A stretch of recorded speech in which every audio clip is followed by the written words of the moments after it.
আসসালামু আলাইকুম, hello everyone. তো আমরা কমপ্লিমেন্টারি ফাংশন বের করা শিখছিলাম। সো কমপ্লিমেন্টারি ফাংশন বের করার জন্য আমাদের অক্সিলিয়ারি ইকুয়েশনের সাহায্য লাগে এবং অক্সিলিয়ারি ইকুয়েশনকে সমাধান করলে আমরা এম এর বিভিন্ন মান পাই।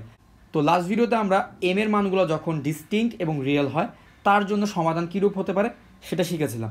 আজকের ভিডিওতে আমরা দেখব এম এর মানগুলো যখন রিয়েল এবং ইকুয়াল হয় তখন আমাদের সমাধানটা কীরূপ হয়। তো ব্যাপারটা এমন হতে পারে যে আমরা অক্সিলিয়ারি ইকুয়েশন যেটা সলভ করলাম সেখানে এম এর প্রত্যেকটি মানই ইকুয়াল, অর্থাৎ M1 M2 এভাবে করে mn প্রত্যেকের মানই হচ্ছে m এর সমান।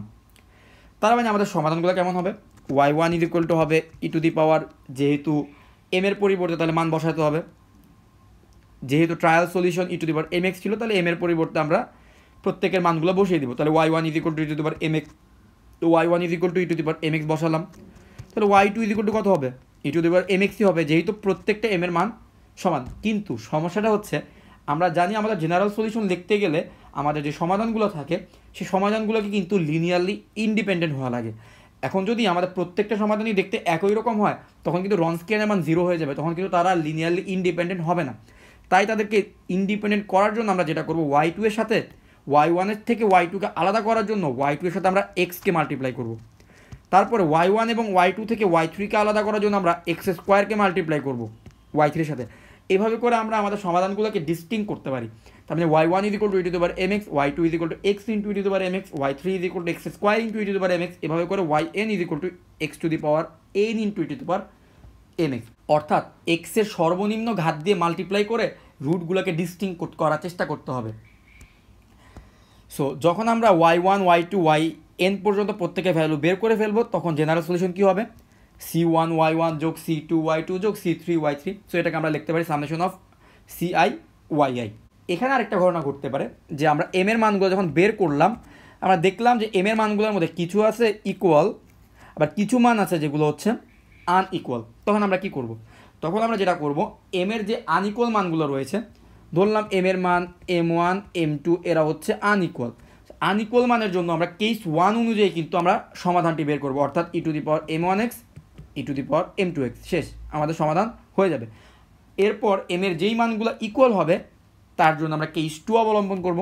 উপরে আমরা যে নিয়মটা শিখেছিলাম, অর্থাৎ ধরে নিলাম m3 আর m4 এরা হচ্ছে ইকুয়াল হয়ে গিয়েছে, তাহলে আমরা লিখব ই টু দি পাওয়ার m3x, তারপরে ই টু দি পাওয়ার m4x লেখার সময় একটা এক্সকে বাইরে মাল্টিপ্লাই করে দেব, শেষ, আমাদের রুটগুলো তখন লিনিয়ারলি ইন্ডিপেন্ডেন্ট হয়ে যাবে। সো আশা করি আমরা কেস 2টা বুঝতে পেরেছি যে যখন আমাদের m এর মানগুলো ইকুয়াল হয়ে যায়, রিয়েল হয়ে যায়, তখন আমরা কীভাবে সমাধান করতে পারি। চলুন আন্ডারস্ট্যান্ডিং ক্লিয়ার করার জন্য একটি এক্সাম্পল দেখা যাক। এখানে 3 ক্রমের একটি হোমোজিনিয়াস ডিফারেনশিয়াল ইকুয়েশন দেওয়া আছে। সো আমরা যদি এর সিএফ বের করতে চাই প্রথমে আমাদের যেটা করতে হবে, ট্রায়াল সলিউশন হচ্ছে ই টু দি পাওয়ার mx ধরতে হবে, তারপর ট্রায়াল সলিউশন বসালে আমরা একটি অক্সিলিয়ারি ইকুয়েশন পাবো। সেই প্রসেসটি আমি আবার ডিটেলস দেখালাম না। সো অক্সিলিয়ারি ইকুয়েশন আমরা কী পাবো, যেমন y ট্রিপল প্রাইমের পরিবর্তে বসিয়ে দিতে পারি m3, 3y প্রাইমের পরিবর্তে বসিয়ে দিতে পারি -3m, আর 2y এর পরিবর্তে বসিয়ে দিতে পারি +2 ইজ ইকুয়াল টু 0। এটাকে যদি সমাধান করি আমরা m এর 3টি মান পাবো, একটি হচ্ছে -2, একটি হচ্ছে 1 আর একটি হচ্ছে 1।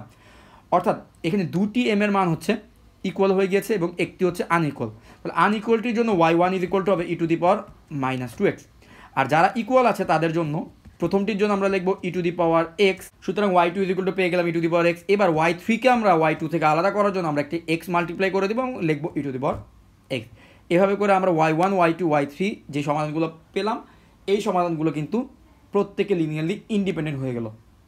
সো চাইলে আমরা এভাবে কেস 2কে ব্যবহার করে আমরা সমাধানগুলো বের করতে পারি। তারপর জেনারেল সলিউশনের মধ্যে আমরা জাস্ট প্রত্যেকের লিনিয়ার কম্বিনেশনটা নিব, অর্থাৎ c1 ইন্টু y1 যোগ c2 into y2 plus c3 into y3। So y1 এর জায়গায় বসে যাবে ই to the power -2x, y2 এর জায়গায় বসে যাবে ই টু দি পাওয়ার x এবং y3 এর জায়গায় বসে যাবে x into E to the power x। এভাবে যখন অক্সিলিয়ারি ইকুয়েশনের সলিউশন অর্থাৎ m এর মানগুলো ইকুয়ালও হবে তখনও চাইলে আমরা কমপ্লিমেন্টারি ফাংশন অর্থাৎ সিএফ বের করতে পারবো। সো আশা করি আজকে ভিডিওতে আপনারা বুঝতে পেরেছেন। নেক্সট ভিডিওতে আমরা দেখব আমাদের m এর মানটি যখন কমপ্লেক্স হয় তখন আমাদের সিএফটা কেমন হবে। সো নেক্সট ভিডিও দেখার অনুরোধ থাকলো। আজকের ভিডিও এই পর্যন্তই।